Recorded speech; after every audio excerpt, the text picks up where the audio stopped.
Life is so busy. If you blink, you can miss something amazing.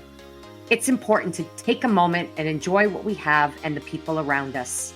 I'm Mo Hagan, Chief Operating Officer for canfitpro, and welcome to A Moment with Mo, a podcast where I will welcome some incredible guests to talk fitness and nutrition, mindset and self-empowerment, setting our goals into action, and much, much more. Now let's get chatting. Hello, everyone, and welcome to this episode, A Moment with Mo. And I'm Mo Hagan, your host, guiding you through thought-provoking conversations on health, wellness, and personal and professional growth. My mission is to move people and spark positive global change. And about a decade, I'm going to say now over a decade ago, with the help of a coach, I deeply reflected on my career and life journey thus far, and I discovered my why, the core purpose that fuels me for everything that I do. And I realized in that moment, and since then, that my true calling is to help people find their true purpose and help them unlock their full potential. Now, I've done that as a health and fitness professional for many decades now, but I'm really on a path to help move people forward, to inspire them to really step out of their comfort zones and find the courage to create the necessary change that helps them really live that full potential in their life. Big part of that, of course, is being health and movement, mind and body. I believe that when you know your why, then the path becomes clear. And that's when opportunities arise. You just never know what will be in front of you and what might lead you to the next part of your life journey. And speaking of discovering your why and unlocking potential, today's conversation is going to light up your mind, literally. I am thrilled to introduce someone who is leading the way in brain health, wellness, and lifelong learning. She is an expert on helping people strengthen their cognitive abilities, build resilience, and optimize mental performance. Joining me today is Jill Hewlett, a nationally recognized speaker, author, and brain fitness expert. Jill has dedicated her career to helping individuals and organizations improve productivity, wellness, and overall success through user-friendly neuroscience and inspired wellness strategies. Jill is also a visionary behind Women's Wellness Circles, a movement that began locally and now has expanded across Canada and internationally, and creating profound community impact. So without further ado, Jill, welcome to A Moment with Mo. Thank you so much, Mo. It's such a pleasure to be here with you. I've been looking forward to this conversation since we first discussed it, and here we are. And here we are, and the power of being together in person. We have worked with each other and worked together in various platforms, but we always seem to be running by because we're always on the move. We were talking about that before the show. We're always on the move, which we love to do. And then we came across each other because you were a recent guest at canfitpro home office in Markham and helped us launch a very exciting new online course, which we're going to talk about today. But so great. We talked then. I said, I'd love to have you on my show. And then here we are. I know. Timing is everything. And I'm really excited about this special announcement we're going to share. And yeah, you and I are kind of always crossing paths, but in the same circles, which is so cool. And, I have a question for you, Mo. How do you have all the energy that you do? Because you're doing so much. You're helping so many people. You're a going concern. How do you do it? I love it. Going concern. Well, one, I never realized that my energy, and as a small kid, it was a lot of energy. It was called hyperactivity. I didn't realize that actually became part of my brand, but I have learned recently through a past guest episode with Aaron King that my energy is actually my vibe, which has become my brand. But how do I harness that and protect it and fuel it? Well, I got to say that I work on my physical body and my brain fitness. I teach regularly. I'm always active. I don't go a day without moving my body. And I have to say, in my 6th decade of life, I've actually learned that sleep is a powerful fuel for harnessing your energy throughout the day. But I have to thank, the wonders of the universe that I was born with a lot of energy.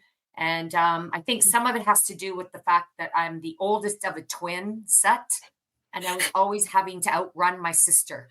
I Oh, learned quickly. yeah, I so enjoy hearing these connections, especially from childhood, because that relates to my story, actually, which we'll get into Yeah.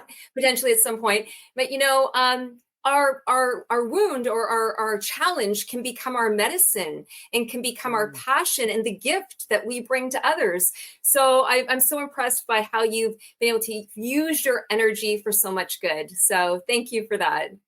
Thank you. Yes, and accidentally shaped it into a full-time career. And I do Yes. say intentionally shaped it into a full-time career, but it was somewhat by accident because I was actually moonlighting at a fitness club while I was going through physiotherapy school. And then as I became a physio, so I kept moonlighting, doing part-time projects for Good Life Fitness, back then, number one Nautilus. And I just kept, I kept following my passion and it became my purpose. And then, of course, the career happened because I trusted the path that was in front of me and the people that I met along it. And that's why I love having these conversations, Jill. And for the viewers and listeners, having conversations that with people that you admire and that you learn from, that you'd like to learn from because you admire or you look to them as mentors, it does help you shape clarity and help through their story, help you find your story, and through their path, help you courageously step forward onto your true path. So that's one Yes. reason I started a moment with Mo, to have these really deep conversations. Oh, it's wonderful. And we are kindred spirits in more ways than I even realized. So it's really All right. fantastic with this I chat. love Yes. that. Happens every time. And I would be able to say that on every episode, I always realize, just as we've mentioned here, that I learned something about a guest, whether I've had the opportunity to work with them a little or a lot, that we're so connected, as we all are. And so here we are with Jill Hewlett today. We're all going to get deeply connected with you Thank you. and what you're all about. And so I just want to let everybody know that what we're going to talk about today is brain fitness, what it is, why it matters, and how you can start incorporating it into your daily life. We're also going to dive into Jill's latest work with canfitpro's new a brain fitness for active aging course designed to empower fitness professionals and all individuals alike with knowledge and tools to support cognitive longevity. And this episode will be so informative and practical, leave you equipped with information and motivation to help you build your fit brain and fit life immediately and long term. Because that's what you do, Jill. So, are you ready? I'm so ready. Yes, let's dive in. Okay, let's dive in. So, my first question, Jill, is how did you get into this field of work and why are you so passionate about what you do? Well, I'm so happy that you shared a bit of your background and childhood experience, because I wasn't sure if I should go that far back in sharing how I got into the work I'm doing.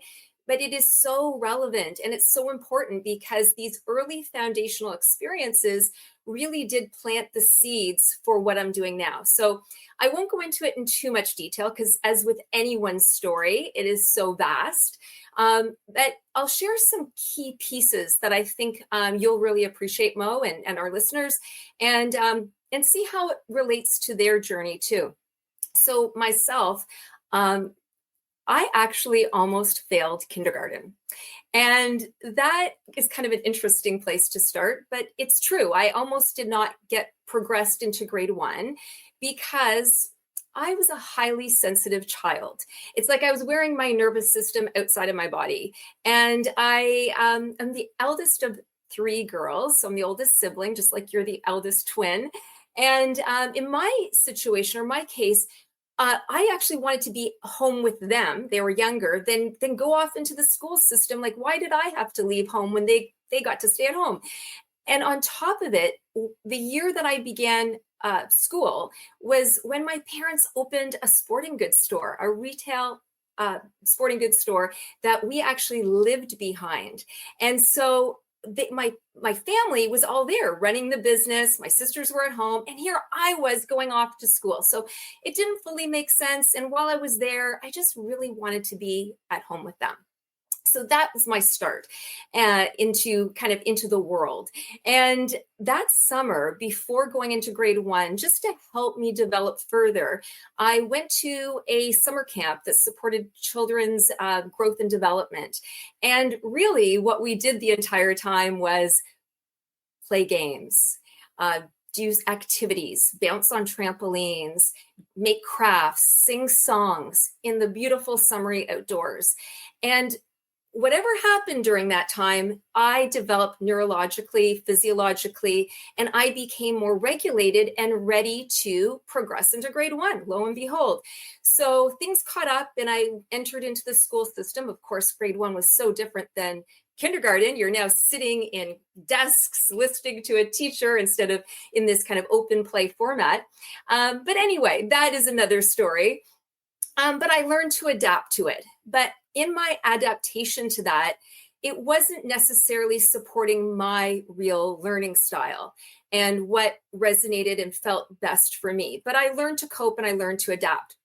So what ended up happening is going through public school, my mom knew to put us in a lot of activities. And of course, living behind a sports store, there was also that culture that I was constantly exposed to, which was geared around exercise, activity, fitness. And so it was finally when I was entering into middle school years that I discovered that I was an athlete, that I enjoyed sports. I enjoyed participating in movement-based opportunities and clubs and programs. And so that became like such an important outlet for me that by the time I was in high school, I became the girls' athletic representative. And I was playing on all the school teams. And I was just really, if I wasn't doing it, I wasn't feeling good. So it was really key to my own growth and development, my balance and my regulation. So fast forward, I was going into university to become a school teacher. That was my plan at the time. And when I started into the program at McMaster, I was just learning to juggle a lot. Like many of us, when we leave home for the first time into post-secondary education, and between managing all my classes and doing my own laundry and managing my meals and all the things that are involved, I put my fitness to the side. And, I think the gift in that was that I got to see the contrast because I was so busy. And then my social life too, I was trying to, cultivate. And so the personal exercise, fitness side, movement side of my life was not really existing. And it caught up with me. I started to notice I was not feeling good. I was not myself. I wasn't sleeping well. I wasn't able to concentrate in my classes. Physically, I didn't have the same energy. I was feeling just out of sorts. And I was like, what is going on here? I had learned to become a good student. I had learned what the rules were. I knew what I needed to do at school to get where I wanted to go, according to that game plan at the time. But it wasn't really supporting my brain plan because ultimately it was out of balance. And so what I did was, and you're going to appreciate this, Mo, I was like, that's it. I need to get out there and be more active. And I discovered that at the time, the old school football gym was being reconstructed to what was called the Pulse, led by a woman named Linda Stewart Stone, who we recently found out we know in common. And I went to talk to her and we hit it off. And I found out that a lot of actually students in the phys ed program were going to be working there, but you didn't have to be in the phys ed program to get a job, but you did have to take the certification and all the courses. And ultimately, there was an opportunity to become a fitness instructor and a personal trainer. So I was taking courses down at the downtown YMCA, downtown Hamilton, and on campus courses. And it became like it lit my fire again. It was like a homecoming. It was like the thing that I'd used since kindergarten all the way up to my young adult years was now in place. Like I was using these strategies and it was really benefiting my health and well-being. And so between taking yoga classes and nutrition classes and regular fitness classes and just working out at the gym at this new center called The Pulse, I just found my passion. It really became fully clear to me that maybe it wasn't for me to apply to teachers college after. I needed to look at health and wellness as a field of work. And fast forward from there, I graduated with my degree, went back home. And during that year of exploration into the health and wellness options that were available for career paths, I learned about something called educational kinesiology. And the cornerstone name for that is Brain Gym. And the founder of that body of work is Dr. Paul Dennison, and the co-founder is his wife, Gail. And it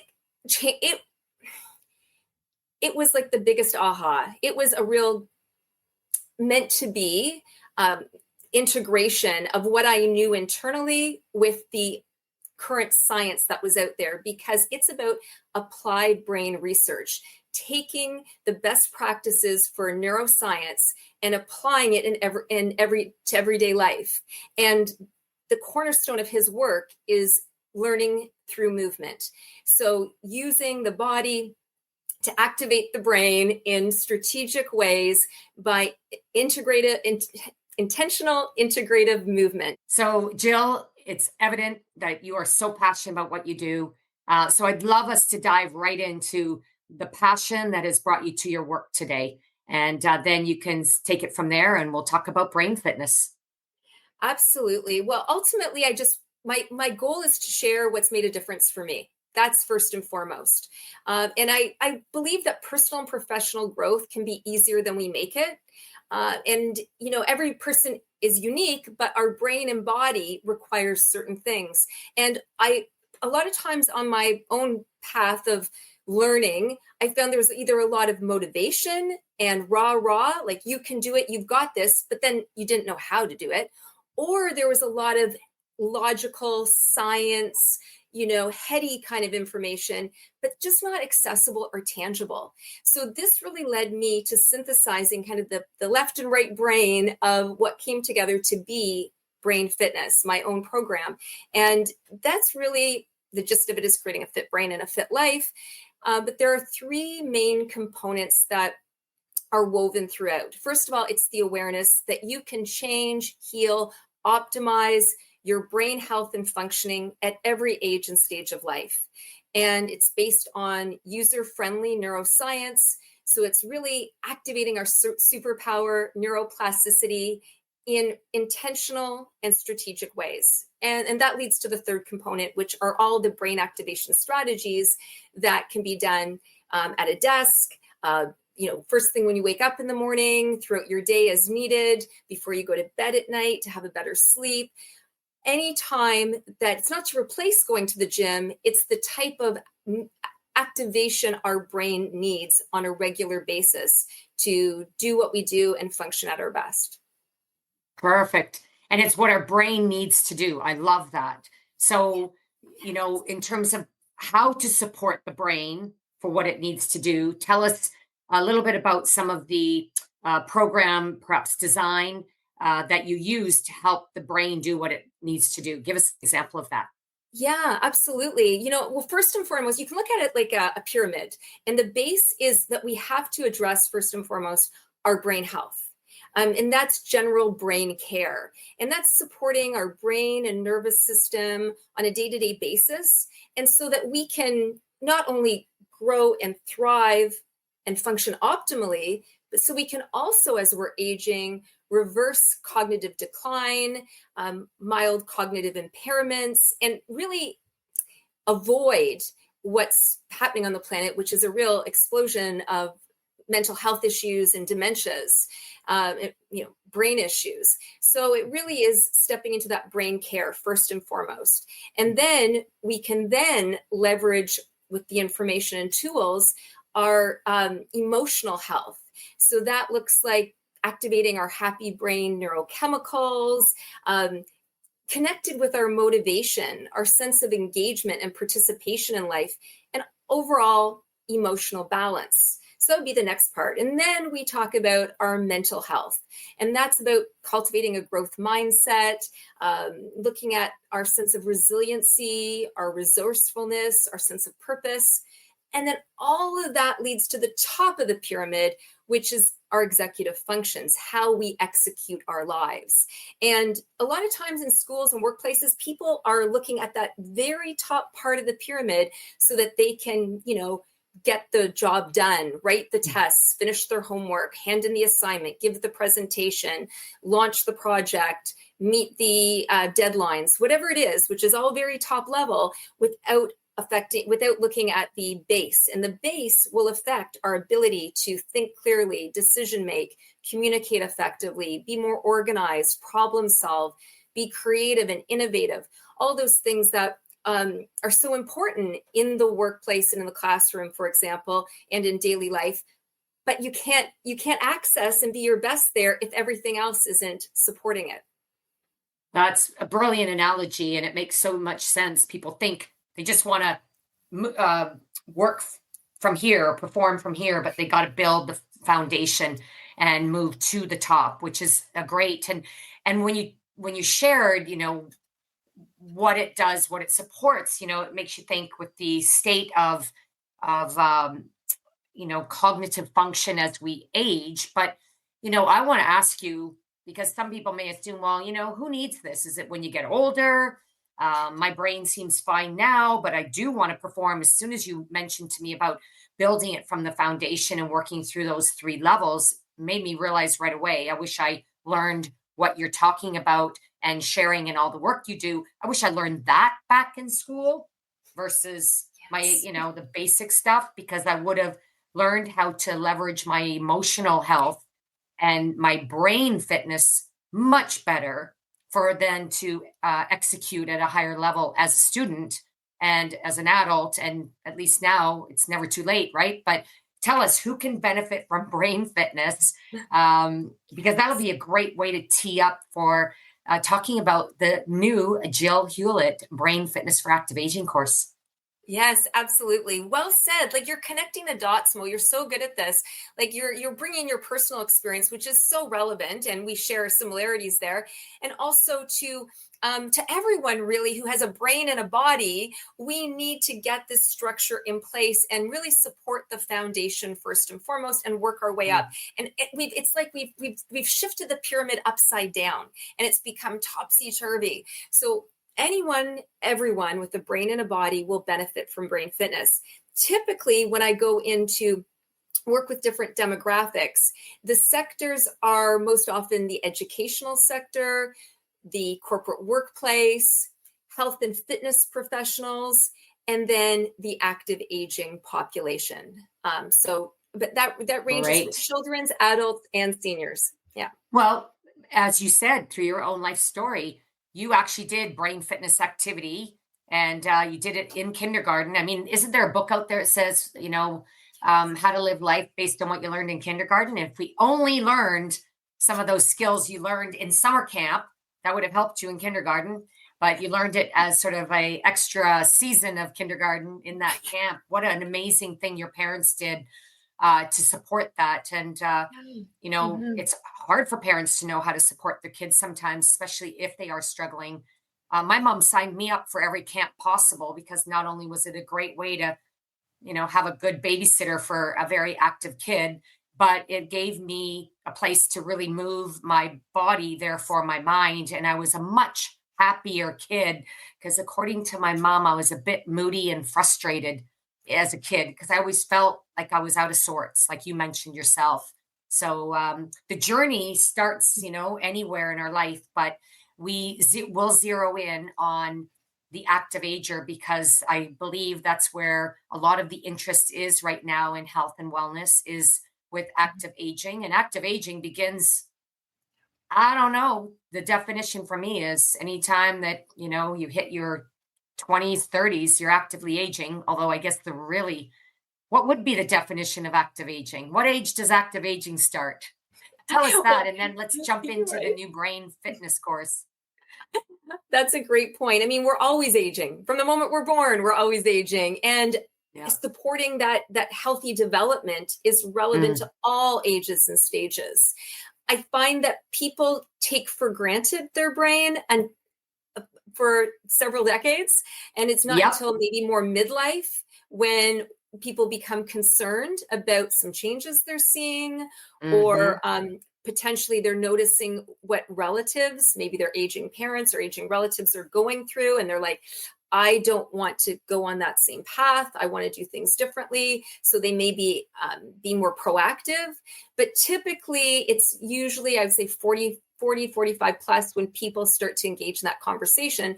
The reality is, though, the sooner we start, the better. But I always tell people, the moment you're aware that you can sculpt your brain and body and create the brain fitness, then today's the day you start.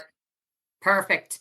So on that note, we have together, and you have embarked upon a journey with canfitpro, and canfitpro is Canadian Fitness Professionals. We are the leading organization. I say we because I am privileged to work with canfitpro since its conception in 1993. I had to go back to my memory, which used to be quicker, and that's why I'm so eager to hear about this.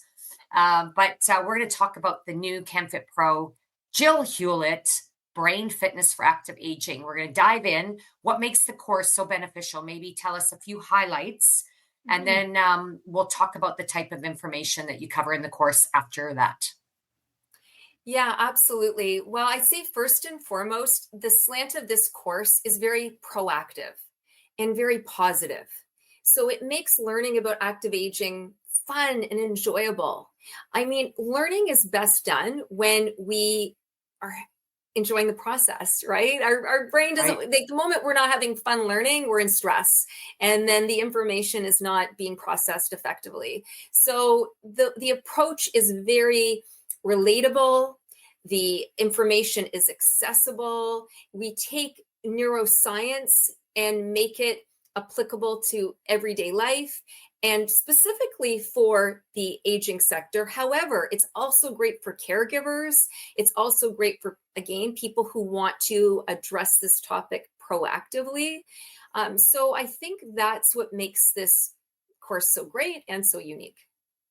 And of course, as a fitness professional, I have applied brain fitness strategies and techniques from movements to cueing in my classes. I would imagine that this course would be ideal for any fitness professional and or health professional that works with clients and or a community, correct?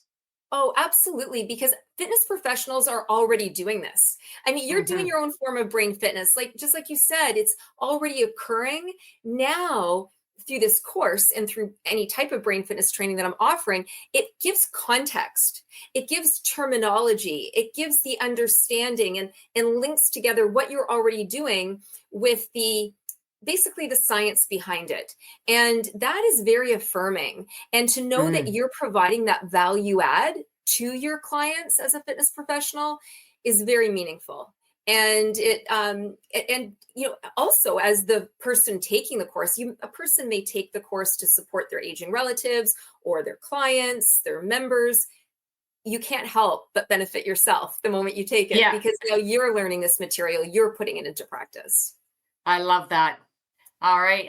You mentioned the science base of this course. What is a science-backed example of being able to improve, aspects of brain fitness or health, such as resilience, memory, or cognitive longevity? You coined it as clear, also. So let me ask you that. What would be an example of a science-based that would help us improve mental resilience, memory, or cognitive longevity? Absolutely. Well, first of all, we kick off the course with learning about our superpower, neuroplasticity. And that's a key word that I'd like to bring into this conversation, because our brain is malleable, changeable, modifiable at every age and stage of life. So we can tap into that and use that the fact that our brain is like plasticine and we can sculpt it, we can use that to our advantage. And then within the scope of the course, there's really a robust toolkit of ways to do it. And I'm going to go on an interesting vantage point here, because not many people realize how much our beliefs around aging affect our memory, our resilience, our actual aging trajectory. And it's unbelievable, actually, because there are a lot of age myths, things that aren't true about aging, that the society has bought into. And left unchecked, without any kind of critical thinking, they are really having a negative impact on people's aging process and affecting those very things that you mentioned. Memory and cognitive decline are right up there. So some examples, are you interested in me sharing some examples of age myths? Oh, I'd absolutely love to. And that is key, because there are a lot of beliefs around, aging and myths that I want to debunk. So help us debunk at least one.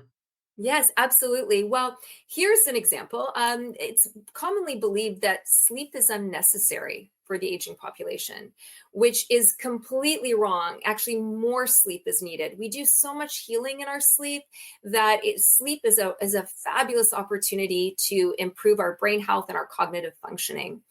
Another one is there's a belief that it's better to be less active when we're aging, or entered into those aging years. And that isn't accurate either. In fact, if you don't use it, you lose it. Equally true, if you don't move it, you lose it. And so aging people, to activate our hormones, to activate our circulation for that matter, and get oxygen and nutrients to our cells, and especially up there to our brain, we need to move around. And so those are two examples of commonly believed age myths that are not supporting us. Because if a person believes, say you're caregiving to an elderly and you're like, hey, get up early, you don't need that sleep, but then sit around all day because movement isn't good for you. If we act on those incorrect age myths, we are only progressing someone's cognitive decline and brain health issues. So yeah, those are two great examples right there. Wow.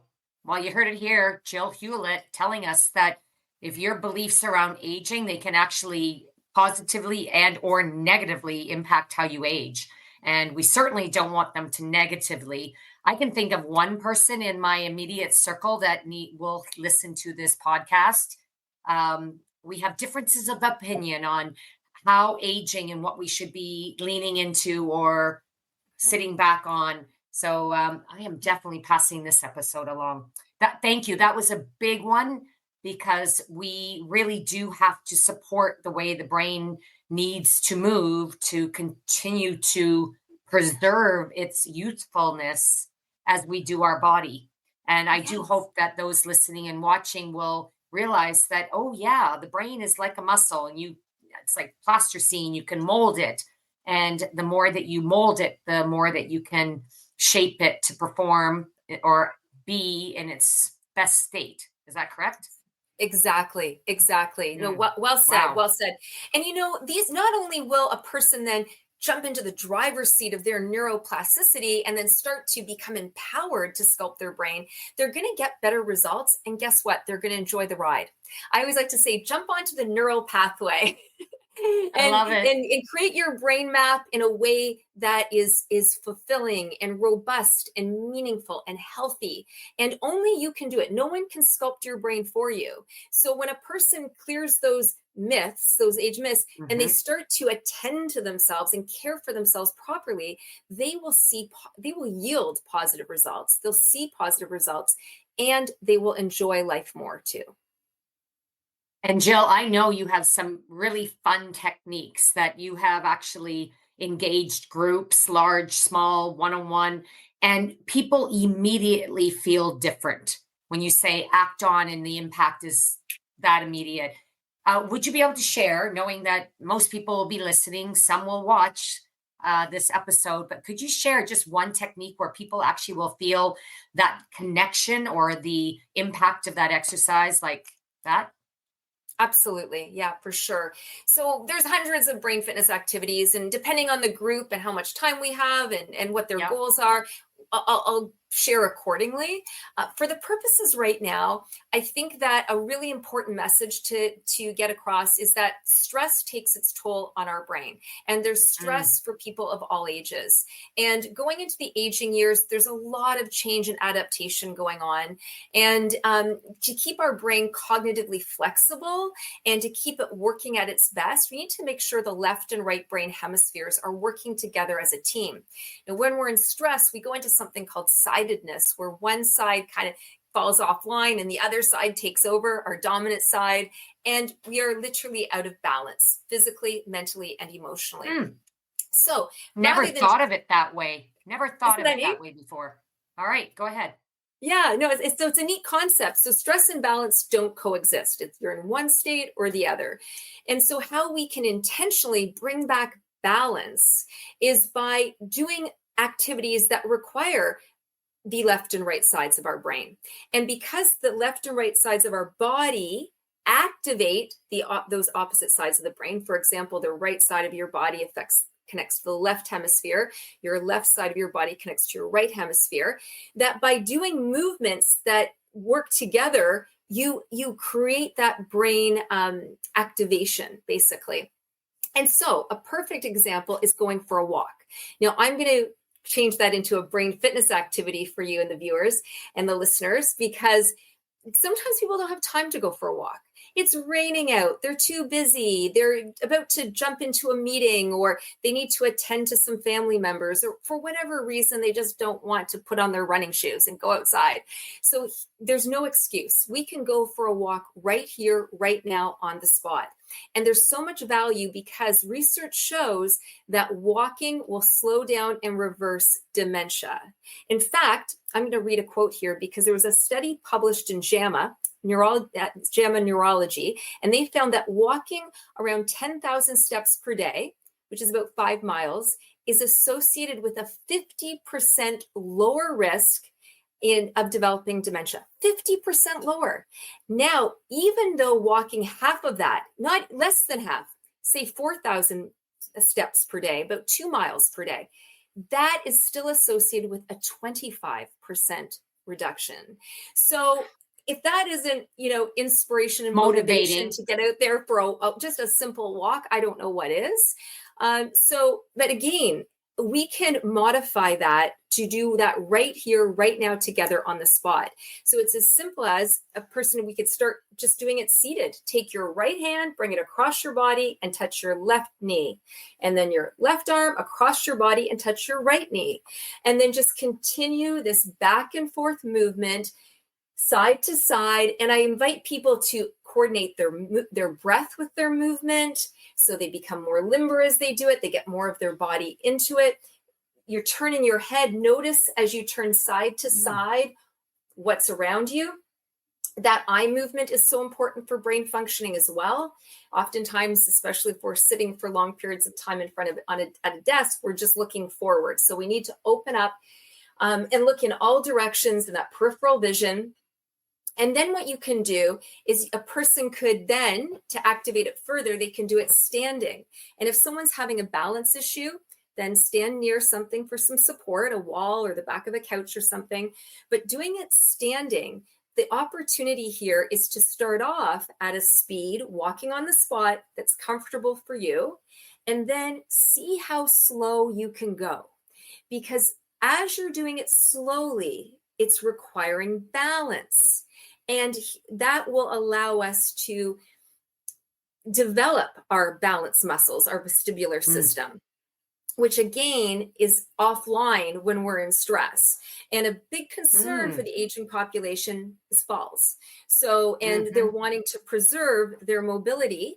So having this opportunity first thing when you wake up in the morning, throughout the day, when you're in the kitchen making a meal, waiting for the water to boil, whatever it is, you can do some walking on the spot and do it then slowly to activate further benefit from that activity. And it's a simple thing, but it done over time, the benefits are there and they're cumulative. Yeah, doing it. And I find that when I did it slowly, I thought differently and it seemed to really fire up different neurons. I really was thinking differently about my body, but it also calmed me down. It slowed down my brain to really Yeah. process that balance piece. So that was interesting. And it's something that, I hear this and I see it. I'm familiar with your work. I think, why don't I do that like every 30 minutes when I'm stuck at my desk for hours at a time? Because I actually feel far more turned, like lit up. There's a word for you. Lit up in my mind, and therefore I feel clearer and, of course, more focused. And that's just one quick example that everyone can do wherever they're at in their day. So that's just one. I'm sure there's many more that are part of the course. We could talk about it forever, but we will have to. We're going to zero in with something that I know our listeners and viewers will want to ask, and that is, how do I learn more about the course, and how can I learn more about Jill Hewlett and the work that you're doing? So I'm going to give you the lead. What is the best way for people to connect with you to learn more about your work? And then I'll talk about the CanFitPro course and how to learn more there. Absolutely, for sure. Well, thank you, Mo. The best place to really go is to my website at jillhewlett.com. So go to the website, and right away at the top of the page, there's an opportunity to access my free brain guide. And it's a quick download, just put in your email, and along with that brain guide that will be sent as a PDF to your email, you'll also get access to my weekly brain and life reset that goes out every Monday morning around noon hour Eastern time.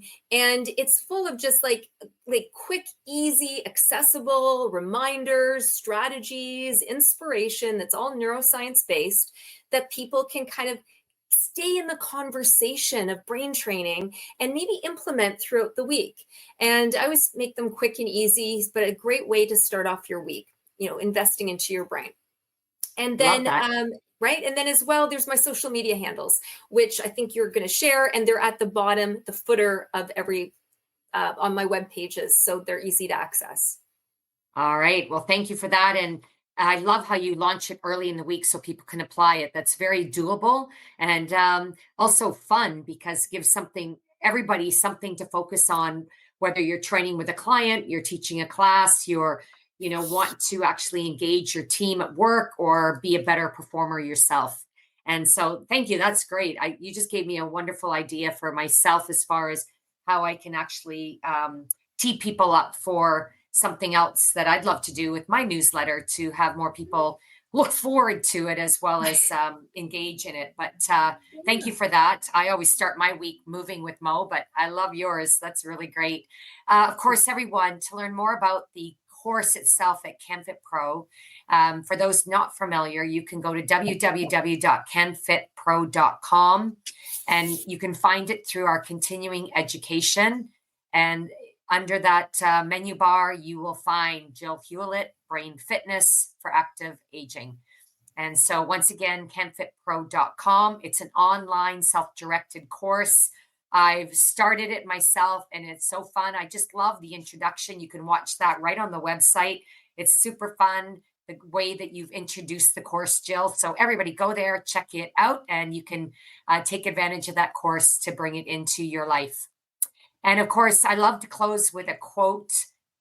So, Jill, I'm going to give that to you this time around. What would you share as your favorite quote, or something that you think would be pertinent to close off today's episode, or best piece of advice? Thank you, Mo. I have a lot of favorite quotes. So to pick one is a little tricky because I'm kind of an inspiration groupie. I like things that inspire, and quick little, sentences and words can create a brain shift, which is amazing. But for the purposes of our time today, I think I'm going to go along the lines of a quote that it's inspired by something that David Bowie, famous musician, said, and that aging is a process of becoming the person who you are meant to be. And Wow. isn't that powerful? Because when you think about it, breaking that down, what is life is a journey. And so often in society, we focus on the younger years and making it big in their 20s or 30s and having it all figured out. But the reality is, while younger brains may be quicker at computations or quicker thinking, the aging brain has more wisdom. It has more scaffolding, more cognitive reserve, more life experiences. And so when we care for ourselves, we have the opportunity then to expand this life journey to become even more on purpose, to live even more authentically, to realize even more of our potential.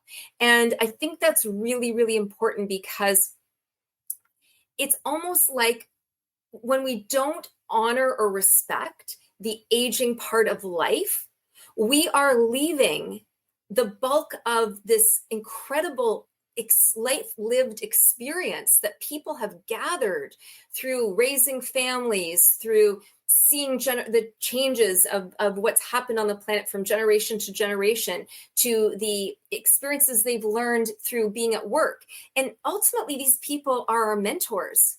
And so, but it starts with ourselves. We have to let go of age myths, and we have to key into a positive, healthy mindset around aging, and then embrace the opportunity that aging, and in fact, can become an opportunity to become the person we're meant to be. Oh boy, I needed to hear that today. Thank you for that. That was brilliant, purely brilliant. I'm going to encourage all of you on those wise words from Jill Hewlett and David Bowie. Keep moving with purpose. Keep training your brain for a fit and resilient life. And remember, mental health is just as important as physical health. So let's keep the conversation going. Thank you so much, Jill. Thanks to you all for tuning in. And I'll see you next time on A Moment with Mo.